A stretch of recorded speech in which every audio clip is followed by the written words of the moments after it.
The first thing I would say is that if you're dealing with someone who's depressed and they're really depressed, you should try giving them antidepressants. Because if they die, you can't help them. Okay, so if you're suffering, you are obligated, in a sense, to hold on to whatever rope someone throws you. And one of the things I do with my clients all the time, especially if they're really in trouble, is to tell them, look, I don't know exactly what's going to help you, but don't arbitrarily throw out any possibilities because you might not have that luxury. Antidepressants help a lot of people, and there are technical reasons why that's the case. So that's a simple answer. It's not relevant to what I already described, except that if you're offered a gift by your society and it works, try it. I don't care what your presuppositions are.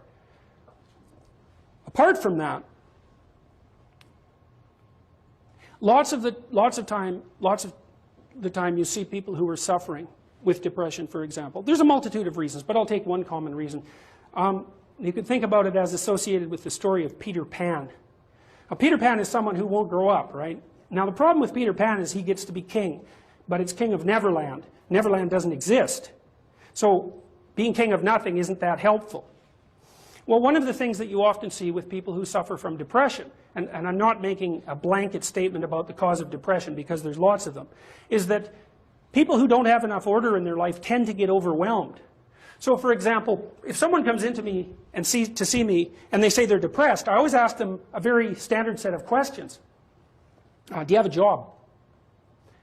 If you don't have a job, you're really in trouble in our society. First of all, your biological rhythms tend to go off the rails right away because there's no reason to go to bed at any particular time and there's no reason to get up. And for many people, if they don't get up at the same time, they foul up the functioning of their circadian rhythms, and that's enough to make them depressed right off the bat, especially if they start napping during the afternoon.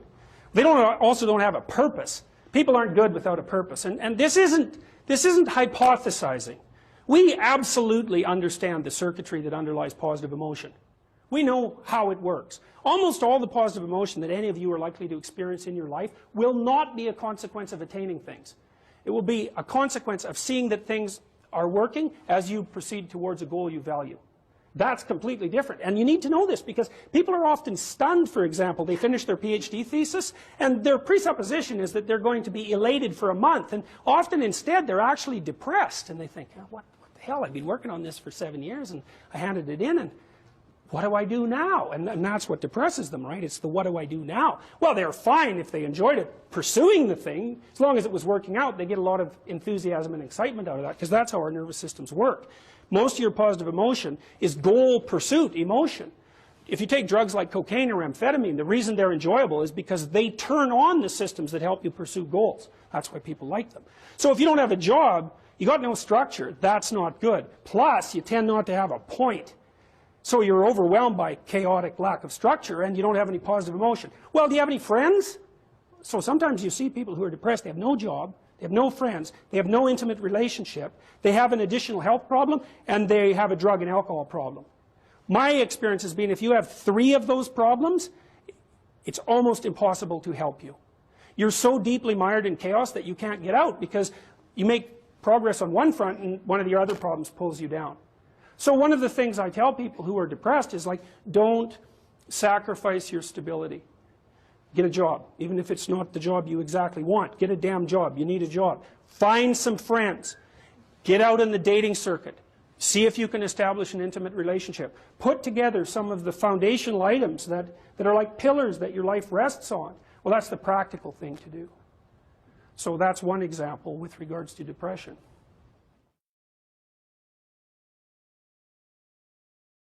Well, the thing is, you don't just launch it on them, you know. You got to negotiate with the person. And you also got to teach them to negotiate with themselves. And this is something that's very useful to know. You know, you can tyrannize yourself into doing things, but I wouldn't recommend it. What I would recommend instead is that you ask yourself what you're willing to do. It's a really effective technique. It's like a meditative technique. So, for example, you can get up in the morning and you can think, well, you know, I'd like to have a good day today, so I'd like to go to bed tonight without feeling guilty because I, you know, didn't do some things I said I was going to do, and I'd like to have kind of an interesting day. So you've got to fulfill my responsibilities, and I want to, you know, enjoy the day. Then you can ask yourself, well, okay, what would I have to do in order for that to happen that I would do? And the probability, if you practice this for 3 or 4 days, is your brain will just tell you, it'll say, well, you know, there's that piece of homework that you haven't done for like 3 weeks, you should knock that sucker off because it would only take you 10 minutes and you've been avoiding it and torturing yourself to death for, you know, like 72 hours straight. And if you do that, here's a little interesting thing you can do, and, you know, maybe this is little obligations you should clean up. And so what you do in a situation like that is you teach the person to negotiate with themselves. Say, well, let's figure out what your aims are. You've got to have some aims, whatever they are. And they might say, well, I'm so depressed I don't have any aims. And then I say, well, pick the least objectionable of the aims and act it out for a while and see what happens. Because sometimes your emotional systems are so fouled up that you have to pretend, you have to act the thing out before you can start to believe it. I mean, people always assume they have to believe and then act, but sometimes that's true and lots of times it isn't. So the trick, if you're doing therapeutic work with someone and you're helping them establish a structure, is to find out what they'll do. Now, if they want to get better, which is not a given, because there are often payoffs for not getting better. That's basically the payoffs of being a martyr, or maybe the payoffs of doing what your entirely pathological family members want you to do because they actually want you to fail. Assuming you want to get better, there's usually something you can figure out that would constitute a step towards some sort of concrete goal. And my presumption, it's a behavioral presumption fundamentally, is that small accruing gains that repeat are unbelievably powerful. So, you know, this is another thing to know about in your own life. It's something I learned in part from reading the writings of Alexander Solzhenitsyn, who's a great Russian philosopher and novelist. You know, he said, you can look at your life and you can see what isn't right about it. I mean, all you have to do is look. And then you can start to fix that. And the way you fix it is by noticing what you could, in fact, fix. You know, people are often trying to fix things they can't fix, which I would not recommend, because if you try to fix something you can't fix, you'll just ruin it. Like, you can find all sorts of undergraduates who are perfectly willing to restructure the, you know, the international economic system, who cannot keep their room clean. And there's actually a gap there, you know, and it's surprising that people don't actually notice. So I would say, if you pay attention, you can see things that you could fix. They yell at you. They really do. We even know how that happens. Let me give you an example. Because rooms are full of stories. And the stories have effects on you. So here's a classic experiment. So you take 2 groups of undergraduates, you bring them into your lab, and you give one group a multiple choice test that has a bunch of words in it that are associated with being old. And you give the other group the same multiple choice test, except the words are associated with being young. This is independent of the content of the test. It's just descriptions. And then you time the undergraduates as they walk back to the elevators. The ones who completed the multiple choice test that had more words associated with aging walk slower back to the elevators. And they don't know that. And they don't know they're doing it. And that study's been replicated in various forms many, many times. You're unbelievably sensitive to the story that your environment's telling you.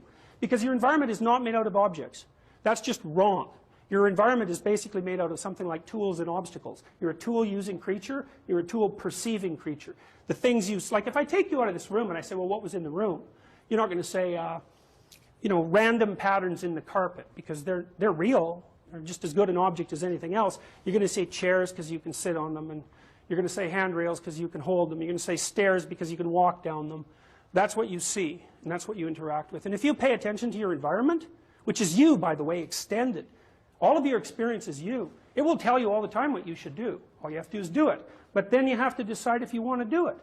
One of the things I've noticed about people, because I've wondered, once I started studying these mythological stories, and I got this idea about the fact that life can be meaningful enough to justify its suffering, I thought, God, that's such a good idea. Because it's not optimistic exactly. You know, some people will tell you, well, you can be happy. It's like, those people are idiots. I'm telling you, they're idiots. There's going to be things that come along that flatten you so hard you won't believe it. And you're not happy then. And so if life is to be happy, well, in those situations, what are you doing? Why even live? But life isn't to be happy. If you're happy, you're bloody fortunate, and you should enjoy it. You should, because it's the grace of God, so to speak. With regards to meaning, I thought, well, people know when they're doing something meaningful. They can tell, so why the hell don't they do meaningful things all the time? It seems obvious. You could do it. I mean, it's hard, you know, because other people want you to do other things, and it's a struggle, but everything's a struggle. And then I thought, well, oh, I get it. I see why. It took me about 10 years to figure this out. People have a choice. Choice number 1. Nothing you do means anything. Well, that's kind of a drag, right? It's meaninglessness of life and all that, existential angst. you know, that's kind of a pain. But the upside of nothing that you do is meaningful is you don't have to do anything. You've got no responsibility. Now, you have to suffer because things are meaningless, but that's a small price to pay for being able to be completely useless. The alternative is everything you do matters. Really. If you make a mistake, it's a real mistake. If you betray someone, you tilt the world a little more sharply towards evil rather than good. It matters what you do. Well, if you buy that, then you can have a meaningful life. But there's no mucking around. It means responsibility. It means that the decisions you make are important. It means that when you do something wrong, it's wrong. Well, do you want that?